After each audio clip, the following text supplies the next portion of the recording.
Avocats sans frontières Canada et ses partenaires veulent réduire au maximum le mariage des filles avant l'âge de 16 ans. Cela en encourageant les bonnes pratiques entre les acteurs. Ces acteurs en ont discuté au cours d'une rencontre qui planchait justement sur la problématique du mariage des enfants au Mali. Des détails à suivre. Dans cette édition, nous irons à Ségou où les agents de police apprennent l'utilisation des drones de surveillance et les investigations numériques, une initiative de la direction régionale de la police. Il est 13 heures. Merci d'avoir choisi ORTM 1 pour vous informer. Bonjour à tous et bienvenue dans cette édition d'information.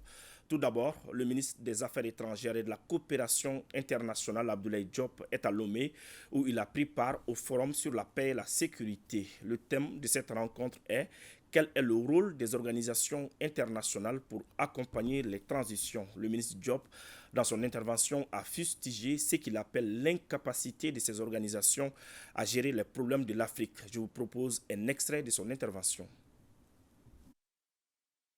Le constat est amer. Amer parce que nous faisons face à une double crise. Premièrement, nous sommes dans une crise du multilatéralisme. Parce que nos organisations internationales, les Nations Unies et toutes les organisations qui sont affiliées, le Conseil de sécurité, sont aujourd'hui incapables de résoudre les problèmes. Le Conseil de sécurité est bloqué aujourd'hui. Même pour faire un communiqué sur l'attaque du bateau Tombouctou au Mali, qui a fait près d'une 60aine de morts, le Conseil de sécurité a été incapable de trouver un consensus pour faire un communiqué. Vous vous imaginez pas que c'est sur la question de la Palestine qu'il va pouvoir trouver. Donc nous sommes dans une crise du multilatéralisme. Et ce multilatéralisme n'a pas permis de répondre aux défis, par exemple, du Mali, où nous sommes face au terrorisme.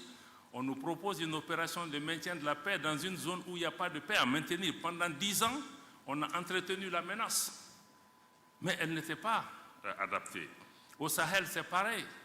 La situation en Ukraine, la situation en Palestine, comme je l'ai indiqué, dans tous ces cas, comme Chergui l'a indiqué, nous sommes dans une crise de la gouvernance mondiale qu'il faut revoir pour qu'elle soit plus représentative, plus démocratique, plus juste, plus équitable. Parce qu'on ne peut pas aujourd'hui demander au pays d'avoir la démocratie en interne et que les relations internationales ne soient pas elles-mêmes démocratiques et qu'un groupe réduit, un club de pays puisse diriger le monde en laissant la majorité des forces économiques, sociales, politiques qui ont émergé aujourd'hui. La situation géopolitique mondiale s'est totalement transformée, mais cette réalité n'est pas reflétée. C'est pourquoi le système multilatéral aujourd'hui, qui nous accuse, nous, régime en transition, de ne pas être légitime, mais ce système même n'est pas légitime, parce qu'il ne reflète pas la réalité géopolitique mondiale. Maintenant, la deuxième partie de la double crise, c'est maintenant la crise de nos organisations régionales. La première chose, c'est de mettre l'accent sur l'incapacité de nos organisations à anticiper, à prévenir et à agir en amont. Et aussi l'absence de solutions adaptées à ces changements anticonstitutionnels. Aujourd'hui, le Mali, le Burkina ou le Niger dépendent 25% de leurs ressources propres pour faire face à la lutte contre le terrorisme.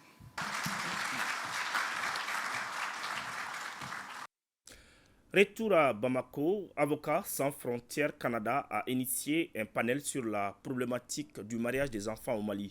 Cette rencontre vise à encourager les bonnes pratiques entre les acteurs dans le but d'enrayer le mariage des filles avant l'âge légal qui est fixé à 16 ans. Les participants ont aussi insisté sur le respect des droits des femmes et leur dignité, nous dit Maïmouna Guindo. Plus d'1 million de filles sont mariées avant l'âge de 15 ans au Mali selon l'UNICEF. Avocats sans frontières Canada plaide pour le respect de l'âge de mariage des filles. L'organisation a mis en place un cadre d'échange qui vise à sensibiliser la population sur les conséquences néfastes du mariage avant l'âge reconnu par les textes. Pourquoi est-ce que c'est une pratique néfaste qui a été reconnue parmi les 18 pratiques néfastes mentionnées par le gouvernement? Parce qu'il y a beaucoup de difficultés liées au mariage d'enfants précoces, notamment liées à l'abandon des études de la jeune fille, notamment liées à la grossesse et à l'accouchement, qui posent de nombreuses difficultés médicales, qui peuvent aller jusqu'à la mort de l'enfant et ou de la fille. Les acteurs concernés ont répondu à l'appel lancé par Avocats sans frontières. Ensemble, ils ont partagé des synergies d'action pour mener à bien cette lutte contre le mariage précoce des filles. Les actions du ministère de la Justice et des Droits de l'Homme s'inscrivent dans le cadre de la lutte contre toutes les formes de violence et de discrimination à l'égard des femmes et des filles. C'est dans ce cadre que nous avons entrepris dans un premier temps de mettre en place au niveau de toutes les juridictions sur l'étendue du territoire des points focaux genre à charge pour ces magistrats et spécifiquement des juges d'instruction et des procureurs et de diligenter les dossiers en lien avec les violences basées sur le genre. En tant que société civile, nous avons mené plusieurs activités, parmi lesquelles il y a la sensibilisation des leaders religieux, la sensibilisation des communautés de base, la sensibilisation au niveau familial. La tenue de ce panel clôt une semaine d'échanges et de réflexion à laquelle étaient conviées plus de 40 personnes en provenance des régions de Sikasso, Ségou, Mopti, Tombouctou, Gao et du district de Bamako. Les policiers de Ségou savent désormais exploiter les drones de surveillance et les investigations numériques. Ils l'ont appris au cours d'une session de formation initiée par la direction régionale de la police de la cité de Balanzan. Kandé Silla pour le reportage. Ils sont une cinquantaine de policiers venus des commissariats de Ségou, Bla et Nyono à prendre part à cette formation sur les drones de surveillance et les investigations numériques.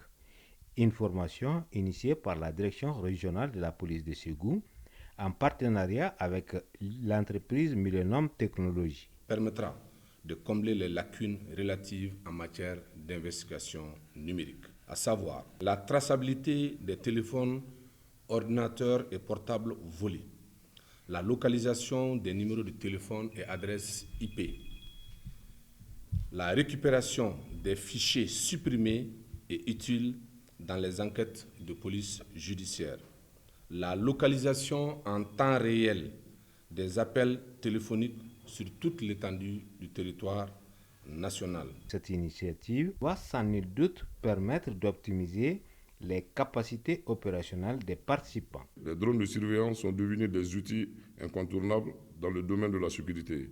Leur capacité à voler à haute altitude et à réaliser des missions de longue durée en font des partenaires indispensables dans les opérations et analyses de renseignement et de surveillance. On note qu'à travers cette formation gratuite des policiers, l'entreprise Millennium Technologies, basée à Bamako, entend apporter sa contribution aux efforts de sécurisation du pays. Dans le cadre de la supervision des opérations de révision des listes électorales, le gouverneur de la région de Nioro s'est rendu à la commission administrative chargée de la révision des listes électorales de la commune urbaine de Nioro. Le visiteur du jour s'est dit satisfait de ce qu'il a vu sur place. Moussa Diakité a suivi la visite pour ORTM 1. Il s'agissait au cours de cette visite pour le gouverneur de la région de s'enquérir de l'état d'évolution des travaux, de lancer des messages d'encouragement aux membres de la commission et de prodiguer des conseils pour la bonne marche des opérations. Nous espérons que vraiment les autorités continuent à transmettre la communication pour que les populations puissent venir faire leurs opérations de transfert et de radiation. Du 1er au 20 octobre 2023, la commission de révision des listes électorales de la commune a réalisé 16 transferts et 75 radiations. J'ai été doublement satisfait parce que j'ai vu et je suis que la communication passe bien et qu'ici, il y a lieu de féliciter nos radios locales et les médias qui font leur travail et qui ont vraiment porté à la connaissance des citoyens l'utilité et l'efficacité de cette opération. Toujours à l'intérieur du pays, célébration du mois de la solidarité et de la lutte contre l'exclusion à Dioïla. Le chef de l'exécutif a rendu visite à 3 personnes âgées de la région et distribué des kits aux familles démunies du Baninko. De Dioïla, la correspondance de Daniel Fomba. Moussa Sidibé, âgé de 91 ans, militaire à la retraite, Madou Balo, 100 ans et Nyamariko, 113 ans, sont les 3 vieilles personnes à recevoir des kits. Pour l'occasion, le chef de l'exécutif régional était accompagné de la marraine régionale, Mme Moussokoura Samake. Un bénéficiaire du nom de Moussa Sidibé se rappelle de son service militaire comme si c'était hier. J'ai fait la guerre du Maroc, j'ai fait la guerre de l'Algérie, j'ai fait la guerre du canal de Suez. Le premier coup de fête de la rébellion, c'était sur moi. La seconde phase de ce lancement fut la distribution de 40 kits aux familles démunies, femmes veuves de militaires, des handicapés, 4 pupilles de la République et 16 kits scolaires destinés aux élèves en situation de précarité. Ça fait plus de 3 ans que nous bénéficions des dons, surtout les différentes couches de Dieu là. Nous remercions Monsieur le Président de la transition et ses membres. Je soutiens les autorités de la transition et nous sommes derrière les FAMA qui sont vraiment au service de l'État, nuit et jour, pour la sécurité des biens et des personnes. Quant au chef de l'exécutif régional, il a rappelé les raisons de la journée. L'esprit du mois de la solidarité vise à éveiller les consciences par rapport à la nécessité de mieux organiser la solidarité. Les valeurs sur lesquelles repose la politique nationale de la solidarité sont l'équité, la justice et le partage. Les bénéficiaires avaient auparavant formulé des bénédictions pour le Mali. Retour à Bamako, tenue de la finale de la première édition du concours universitaire des droits humains au Mali. Une compétition organisée par le Club universitaire des droits humains et ses partenaires. Le but est de mieux outiller ses futurs cadres en matière de droits humains. Une finale suivie par Boubacar Kanouté. La première édition du concours universitaire des droits humains au Mali a connu son épilogue. Sur une 50aine de candidats au casting, 16 se sont fait démarquer des autres. Cette compétition a révélé des talents cachés, des juristes en herbe qui ont débattu sans détour des thématiques comme l'apatridie, l'enrôlement des enfants soldats, les violences basées sur le genre. On a comme premier objectif la promotion des droits humains sous toutes ses formes et l'insertion des étudiants à travers l'organisation des procès effectifs et enfin contribuer à la formation des étudiants sur les droits humains, les droits internationaux humanitaires, les violences basées sur les genres, etc. C'est à travers ce troisième objectif que nous avons décidé d'initier ce concours. Une ressource humaine compétente et bien formée est le point de départ d'une prise de conscience collective, d'où cet intérêt du monde universitaire. Cet événement conforte davantage la marche à laquelle notre institution s'est investie inlassablement, de doter le Mali des hommes et des femmes conformément à notre mission et très bien formés en droit, en sciences politiques et en sciences administratives. Aujourd'hui, dans le cadre où ces jeunes-là mettent en compétition leurs cadets afin qu'ils se familiarisent, afin qu'ils frottent leur cervelle à ce que représentent les droits humains en raison de leur enjeu pour la sauvegarde même de la société. Au terme de cette compétition, Kadijatou Konaté, étudiante en licence 2 à l'ISPRIT, a remporté la première place. Elle est suivie de Amsatou Diakité de la F2PRI et Adama Mara de l'UGT boucle la manche. Et chacun d'eux a reçu des cadeaux. L'association Appel Mali vient de lancer ses activités. La gestion des ordures, le curage des caniveaux, le recyclage des déchets et la protection de l'environnement sont entre autres activités que l'association compte mener, nous dit notre reporter Aliou Abdoulaye Touri qui était sur place. Appel du Mali est une association qui entend œuvrer inlassablement pour l'assainissement, la protection de l'environnement et le développement durable. Pour ce faire, le groupement compte mener un certain nombre d'activités dans ce sens. Les responsables de l'association l'ont fait savoir au cours de cette rencontre organisée à cet effet.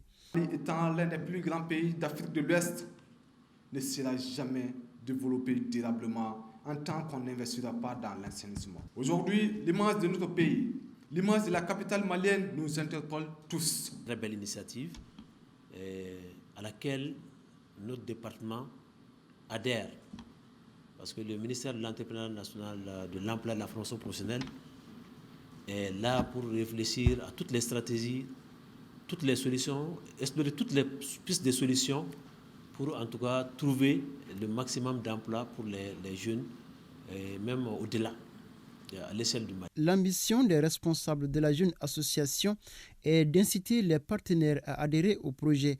et cela dans le but d'accompagner les initiatives des autorités. Voilà, c'était le lancement des activités de l'association Appel du Mali. Restons à Bamako. Le quartier de Sangarebougou Plateau aura bientôt son forage. Les travaux viennent d'être lancés. Ce geste est une initiative de la coalition Angataranaï, Ibrahim Kaoukonate et Aruna Diara pour le compte-rendu. C'est dans la joie que la population de Sangarebougou Plateau a accueilli le coup d'envoi des travaux de la construction du forage dans le dit quartier. Cette donation est l'œuvre de la coalition Agataranaï. Au cours de nos échanges, il s'est posé le problème d'eau. Les mouvements, les balais des femmes, des enfants avec des bidons d'eau, c'est un problème crucial qui vraiment entame beaucoup le développement local. Et nous avons soumis ça à nos partenaires et nous avons eu un écho favorable. Ce forage est un véritable ouf de soulagement pour les femmes du quartier à manque d'eau. On n'avait pas accès à l'eau, même pour faire la popote. On achetait les sachets d'eau pour boire et faire nos besoins avec. Avant, on se souciait de l'eau que de la nourriture. Il fallait attendre très tard la nuit pour avoir de l'eau. Le geste là, ce n'est qu'un début. On souhaite le développer encore plus, Inch'Allah, dans les jours à venir. La coalition Agataranaï est une nouvelle force de changement. Elle est créée pour soutenir les autorités de la transition. À Bougouni, les religieux ont organisé une séance de prière à la Grande Mosquée. L'objectif est de soutenir les forces armées maliennes et de sécurité dans leurs tâches quotidiennes. Bougouni, Jafar Aïdara et Djibril Bagayoko. Cette prière collective organisée par le Haut Conseil islamique de Bougouni en collaboration avec tous les imams des mosquées de la capitale du Mali monotier a pour objectif de prier pour le retour de la paix, de la cohésion et la stabilité au Mali. Le Mali est dans de grands problèmes. Nous avons récupéré toutes les emprises de la MINUSMA. Et dans cette noble tâche, il serait souhaitable que tous les Maliens donnent les meilleurs d'eux-mêmes pour que le Mali puisse recouvrir toute sa superficie. Le contexte actuel nécessite l'engagement de tous les Maliens, en particulier les religieux, à se mobiliser pour soutenir nos forces armées et de sécurité en formulant des bénédictions à travers des séances de prière. Nous n'avons ni d'armes ni de canons. Tout ce qu'un religieux, un bon citoyen peut faire, c'est de prier pour sa nation. C'est dans ce cadre que nous avons jugé nécessaire de faire cette prière aujourd'hui pour aider les militaires au front. À noter que toute la région de Bougouni est mobilisée comme un seul homme pour soutenir la transition pour que vive la République du Mali. En deuxième région, le quartier Mamibougou de Koulikourouba a désormais une nouvelle mosquée. L'infrastructure a été inaugurée le vendredi 20 octobre 2023. Il a coûté environ 23 millions de francs CFA à l'ONG Pius Project et à la population du dit quartier. Reportage Ousmane Koïta. Majestueusement implantée au quartier Mamibougou de Koulikourouba, la mosquée qui vient d'être inaugurée a une capacité d'accueil de 500 fidèles.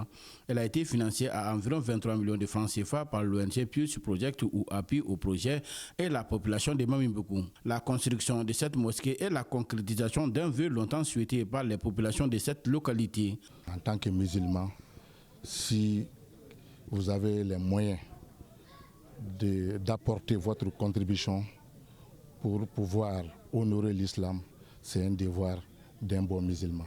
Et nous prions toujours pour que la paix et la stabilité regagnent le Mali. Le quartier Mamibougou avait besoin de mosquées car les populations parcouraient une longue distance pour se rendre à la mosquée. La construction de cette mosquée soulage à plus d'un titre. La lecture du Saint-Courant et les prières pour le Mali ont meublé cette inauguration. Voilà, c'est la fin de ce journal. Merci de l'avoir suivi. Bonne suite de programme sur ORTM 1.